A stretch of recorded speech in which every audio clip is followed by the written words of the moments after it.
नमस्कार, मैं आपके साथ रिंकी वाजपेयी। आप देख रहे हैं राइट मीडिया समाचार। आइए शुरुआत करते हैं आज की कुछ खास खबर से।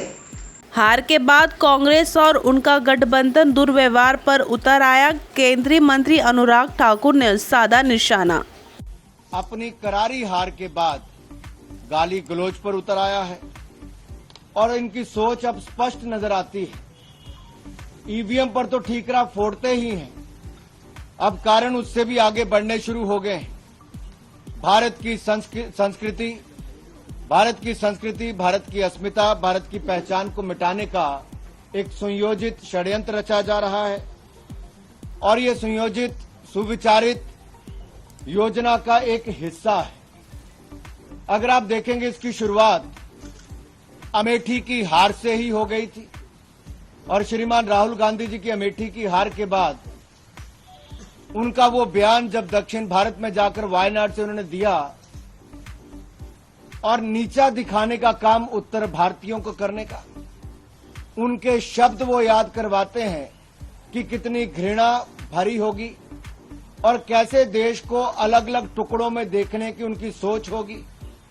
तभी तो टुकड़े टुकड़े गैंग के साथ मध्य रात्रि में भी जाकर खड़े हो गए थे। हमने तब भी कहा था कि कुछ लोग टुकड़े टुकड़े गैंग के साथ खड़े हैं, वो भारत के किस टुकड़े पर राज करना चाहते हैं, लेकिन हम वो हैं जो भारत के टुकड़े नहीं होने देंगे, भारत को एकजुट रखेंगे। आप उस बयान के बाद आज को भी देख लीजिए, ये स्पष्ट तौर पर नजर आता है कि इनकी सोच हिंदी को और सनातन धर्म को नीचा दिखाने की है।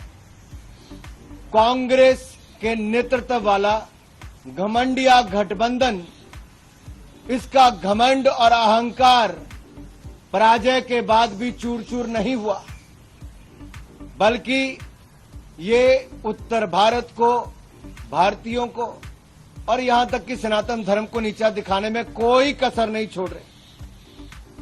मेरा सवाल तो ये भी है कि आखिरकार आपकी भारत जोड़ो यात्रा में जोड़ने का काम किया गया कि इसको टुकड़ों में बांटने की सोच आपने आगे बढ़ाई है। जिस व्यक्ति को आप तेलंगाना का मुख्यमंत्री बनाने की सोचते हैं, उनका बयान कि तेलंगाना के डीएनए बिहार के डीएनए से बेहतर है, ये राहुल गांधी की मोहर इस बयान पर लगी है क्या?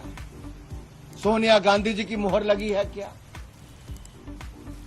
दूसरा, तमिलनाडु के मुख्यमंत्री का एक बार नहीं बार बार बयान आना, डीएमके के नेताओं के सनातन धर्म, हिंदुओं और हिंदी और उत्तर भारत के खिलाफ बयान आना, ये एक सोची समझी साजिश है, सुनियोजित रणनीति का हिस्सा है, जहां भारत और भारतीयों को नीचा दिखाने का कोई कसर कांग्रेस नहीं छोड़ रही।